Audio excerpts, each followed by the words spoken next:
विधान परिषदेसाठी राष्ट्रवादी काँग्रेस पक्षाकडून उमेश पाटील यांना संधी मिळण्याची शक्यता। झिशान सिद्दीकींना पक्षांतर्गत होणाऱ्या विरोधामुळे पाटील यांच्या नावावर शिक्कामोर्तब झाल्याची माहिती।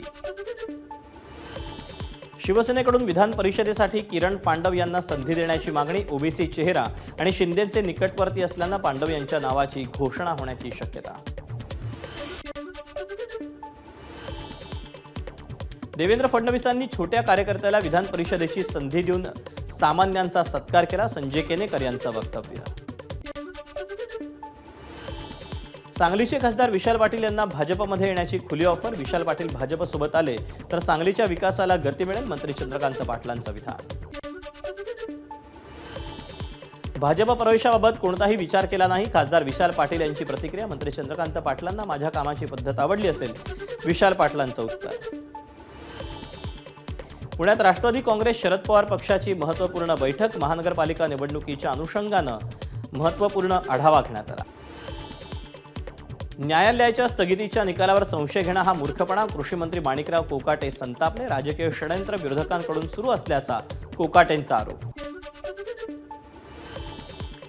विलास बनसोडे हत्या प्रकरणात लवकरात लवकर गुन्हा दाखल होईल, भाजप आमदार सुरेश धस यांची प्रतिक्रिया। काही दिवसांपूर्वी विलास बनसोडेचा मारहाणीत मृत्यू झाला होता।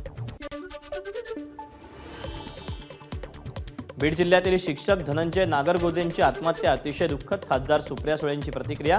शिक्षकांचे प्रलंबित प्रश्न सुटले तर अशा घटना घडणार नाहीत, सुळेंचं प्रतिपादन। शेतकरी कैलास नागरे यांच्या नावासमोर आत्महत्या नाही तर बलिदान हा शब्द लावण्यात यावा, नागरेंच्या बहिणीची मागणी। तर मंत्री प्रतापराव जाधव यांच्या समोरच राजकारण्यांना खडे बोल सुनावले। पगार मिळत नसल्याने शिक्षकांनी केली आत्महत्या, अतिशय वेदनादायक, शिक्षक आमदार विक्रम काळेंची प्रतिक्रिया। भाजप आमदार सुरेश धस यांनी सतीश भोसलेच्या कुटुंबियांची भेट घेतली। सतीश भोसलेच्या कुटुंबियांशी चर्चा केली। देवेंद्र फडणवीस अतिशय उत्तम प्रशासक, त्यांच्या रक्तात औरंगजेब। हर्षवर्धन सकपाळांच्या वक्तव्यावर प्रवीण दरेकरांचं उत्तर। रायगड जिल्ह्यात उन्हाचा तडाखा, पारा 40 अंशांवर। वाढत्या उन्हामुळे कलिंगडाची मागणी वाढली।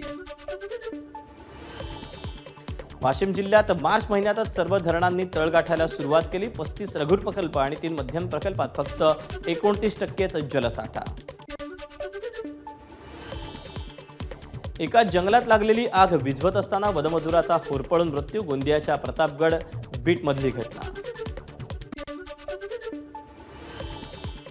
भाईंदरच्या उत्तन परिसरात 75 वर्षीय व्यक्तीची हत्या, 2 अल्पवयीन आरोपी पोलिसांच्या ताब्यात। मृत व्यक्तीनं आरोपी मुलीसोबत अश्लील वर्तन केल्याच्या रागातून हत्या केल्याचं उघड। एबीपी माझा, उघडा डोळे बघा नीट।